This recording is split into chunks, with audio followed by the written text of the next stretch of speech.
Balance is an important aspect of Ninjago. There's always been a bad guy to balance out the good guy. Heck, there's even an entire island dedicated to stabilizing the light of Ninjago's mainland.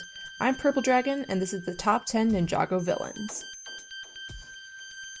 Starting off the countdown at number 10 is Sano Kai, General of the Skeleton Army. Sano Kai was the first villain to be introduced in Ninjago. He orders the kidnapping of Nya, which is Kai's main reason to become a ninja in the first place. Without this, neither Kai nor Nya would be the protectors of Ninjago that they are today. Unfortunately, Sano Kai dies within a couple episodes of being introduced, limiting his involvement with the plot and just barely earning him a spot on this list. Up next, at number 9, is the Great Devourer, a massive serpent that grows with everything it, devours. The threat of the Devourer consuming everything in its path loomed over the better part of Rise of the Snakes.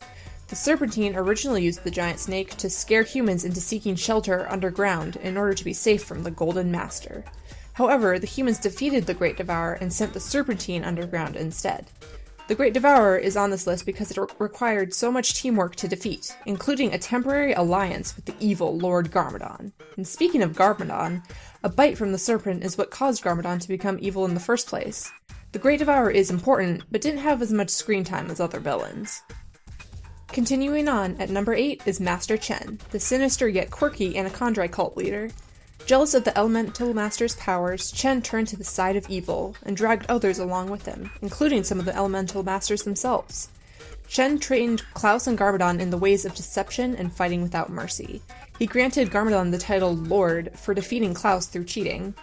After intercepting a love letter addressed to Misako, written by Wu, Chen convinces Garmadon to steal the credit, leading to Misako falling for Garmadon. But in more recent events, Chen organizes the Tournament of Elements as a means of stealing the powers of all the Elemental Masters.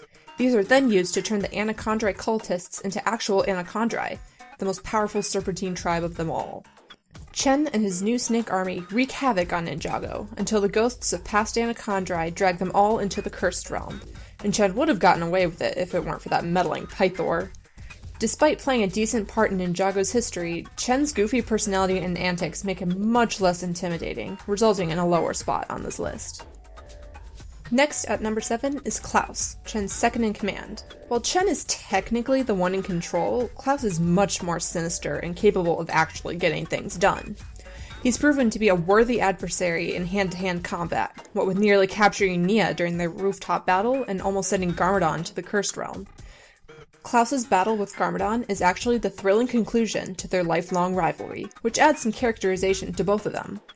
Klaus's use of dark magic is also new and interesting. Sure, the element of darkness has been around since the beginning, but magic, specifically the use of spells, has not. Klaus's cunning and involvement in Ninjago's history earns him a mention. Up next, at number 6, is Moro. His ghostly powers are unique, and while the physics of ghosts doesn't always make the most sense, Moro poses quite a challenge for the ninja, especially considering he possesses Lloyd and uses him as essentially a human shield. In addition to being a ghost, Moro is also the Elemental Master of Wind, an element that was mysteriously absent during the Tournament of Elements. Long ago, Moro was trained by a young Sensei Wu, who led him to believe that he was the Green Ninja. However, when Moro discovered that this wasn't actually the case, he left the monastery to prove destiny wrong. Of course, he failed and ended up in the Cursed Realm, where he pledged his service to the Preeminent. Moro's ghostly saga ended when the Preeminent dragged him into the sea, a ghost's one weakness. Halfway through, at number 5, is the cunning Jin Notic. Motivated by this destruction of Ninjago, he sets out to recreate his home realm by stealing literal chunks of Ninjago and arranging them in the sky. This obviously causes devastating destruction to Ninjago, especially when the chunks start falling to the ground after Noticon's quote-unquote defeat. But what really makes Noticon a fantastic villain is that he beat the ninja at every encounter using clever wording and manipulation to fool them into being trapped inside the Jin Blade. In the end, the ninja couldn't even beat him without destroying Ninjago in the process. Due to Jay wishing to go back in time, all of the events of this season never actually happened, including everything Noticon worked for. It's because of everything technically never even happening that Noticon isn't much higher up on this list. Continuing at number 4 is Pythor, the last surviving legitimate Anachondri. For many Ninjago fans, Pythor is a very nostalgic villain, which makes sense considering he's been around since Ninjago's early years and has contributed to multiple seasons.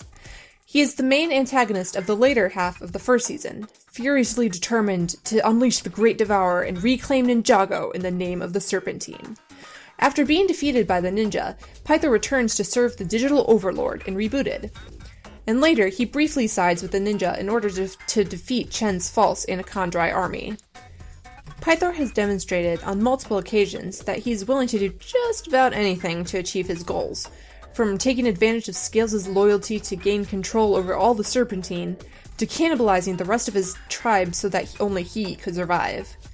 Pythor is an important villain, but not as great as the top three.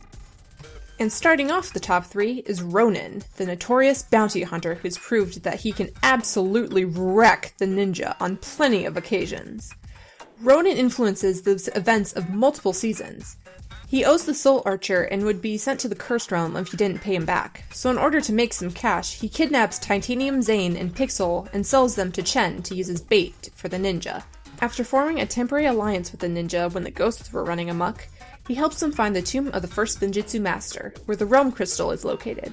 Noticon would later use the crystal to free his crew and discover the destruction of Ninjago. Ronin's major involvement in 3 seasons earns him a spot in the top 3. Next, at number 2, is the evil Lord Garmadon, Ninjago's main villain for the first few seasons. Garmadon will go to great lengths to get what he wants, ranging from going to other realms to become more powerful, to taking control over multiple armies to do his bidding. But blatant evil aside, what really makes Garmadon a great character is his inner conflict.